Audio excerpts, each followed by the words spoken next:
Dr. Kim is a researcher working on a project to create a warhead for North and South Korean joint forces. In the opening scene, she watches news on television that talks about a massive comet passing dangerously close to Earth. It returns to the Earth every 433 years, but this time it will be visible because of the distance. In the meantime, the military leaders of North and South Korea are discussing their plan to surrender a nuclear warhead. It was being built in a secret bunker with the joint efforts of both countries under Dr. Kim. However, after constantly being pressured by other world leaders, they have to reluctantly give up the warhead, which will be transported to another country in the morning. The initiative is supposed to bring peace to the nations, but a North Korean major named Kang is displeased with the consolation. Hence, he, along with North Korean soldiers, kidnaps Dr. Kim, who has a keycard to the unit where the nuke is kept. By midnight, the nuke is stolen and brought to the waters. Even Dr. Kim ends up being kidnapped amidst the chaos. Soon, the South Korean soldiers find out about the intrusion. A platoon under the leadership of Major Park is dispatched to catch Kang and his team of soldiers. In the following scene, both parties meet each other in the middle of the Han River. A loud bang is heard that initiates a gunfight between them. However, they fail to realize that the noise came from a massive comet passing dangerously close to the Earth. The phenomenon causes the boat to disappear. The screen goes black, and when Dr. Kim opens her eyes, she finds herself in a field. Several men in traditional clothing are running about and fighting. It turns out that the comet caused a time rift in the atmosphere, sending 3 North and 3 South Korean soldiers into the year 1572, alongside Dr. Kim, who never wanted to be a part of this. Currently, the war between Joseon-era Koreans and Jurchen invaders is going on. The soldiers think it is a joke until someone tries to attack them. In retaliation, they kill the Jurchen soldiers with an explosive, angering their commander. The commander tries to attack them, but stops when a gunshot hurts his ear. After the invaders leave, the poor Korean villagers surround the soldiers and treat them as messiahs. They are given the nickname Heavenly Soldiers due to their abilities that seem magical to the villagers. Because the situation is foreign to the soldiers, they stay in a cave for the night. Park points his gun at Kang, blaming him for everything. When the conversation gets heated, Dr. Kim calms both parties, ordering them to put the conflict aside until they figure out how to get back to the future. More importantly, she is worried about the missing nuke that is 100 times more intense than the atomic bombs used in World War II. It seems to have been lost when they entered the time rift. Since Kang is responsible for its disappearance, he promises to find the nuke one way or the other. Somewhere else, the Jurchen leader is busy shaming the commander who ran away from the battlefield earlier. Even though the commander argues that the soldiers were extraordinary, the leader doesn't excuse his cowardice. He hands the commander a crossbow and gives him one last opportunity to kill all of Heaven's soldiers. Back in the cave, a commoner spies on the soldiers and tries to steal from them when they are asleep. However, the guy is an idiot and decides to help the soldiers sleep comfortably instead of running away with the stolen items. He is eventually caught, but the commotion attracts the attention of the village's guards. As a result, the thief and 2 soldiers are taken to the king for display of violence. Kang and Park dress up as commoners and watch the hearing from the sidelines. The thief's name is announced to be Yi Sun-sin from a place called Asan. The name sounds familiar to Park, and upon embarking on it, he realizes the thief is the legendary Korean warrior who will later become instrumental in the defeat of the Japanese invasion. Yi is considered a nation's hero and the greatest Korean warrior in modern days. But seeing him in real time, the major is in disbelief because he is nothing like how the modern Korean histories illustrate him. The king orders to behead Yi and both soldiers for stealing an explosive that he thinks is a metal ball. At night, the 3 of them are locked in prison until a soldier comes to their rescue. Apart from helping the soldiers, he also forces Yi to come with them. It turns out that Yi stole weapons from the cave earlier, and the soldiers want them back. Yi argues he threw them into the river, but no one believes him. Park tells everyone that Yi is no other than the great warrior they read about in history classes. The information leaves everyone in shock as they turn to look at the idiotic thief who doesn't possess a single quality of a warrior. Yi manages to run away when the others are distracted. However, when he wakes up the next morning, the soldiers are in his front yard, making themselves at home. They bow down, addressing him as the general and asking for forgiveness. Yi believes they are trying to trick him, but cannot protest against all 6 of them. Starting the next day, Park takes it upon himself to train Yi and make him the general he is destined to become. Yi is confused at first, but eventually comes to terms with the harsh training. Meanwhile, Kang and the North Korean soldiers continue looking for the nuke, which they think has time traveled with them. They make maps and search every part of the village, but are unable to find it.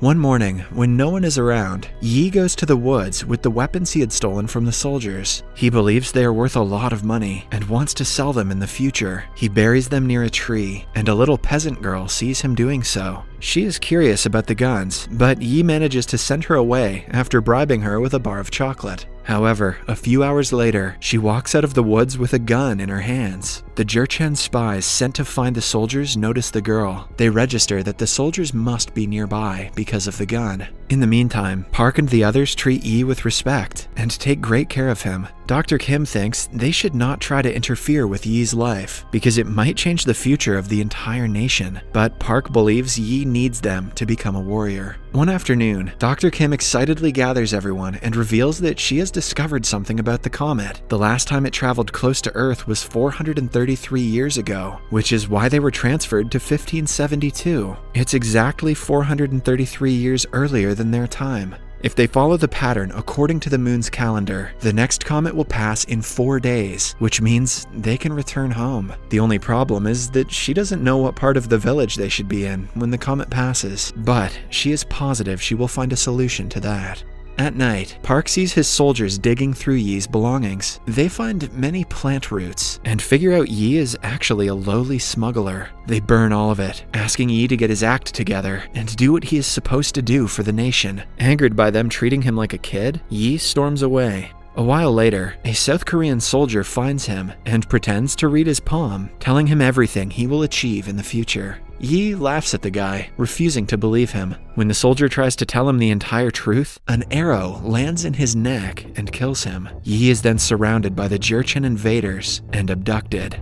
They hold him hostage, showering him with whips to torture him. The commander wants to know where the rest of the soldiers are. If Yi tells them, he gets to be killed peacefully, but if not, he might suffer a lifetime's worth of torture. Even when he is shown the decapitated head of the soldier, he refuses to tell them anything. But then the commander brings the peasant girl who had the gun. To save the little girl's life, Yi promises to show them the soldier's residence in the morning. The commander lets the girl go free, but then hits her with an arrow before she can run away. He threatens to do the same to Yi if he doesn't hold up his end of the deal. That sounds better than a lifetime's worth of torture. At night, when everyone is asleep, Kang and his coordinates come to Yi's rescue. They also discover the nuclear warhead was inside a tent all along and are finally able to retrieve it. Amidst the mission, they enter a room where the heir of the Jurchen is resting. He has the gun that was stolen from the girl, which he tries using on Kang. However, Kang, with his amazing reflexes, manages to kill the guy and run away with Yi.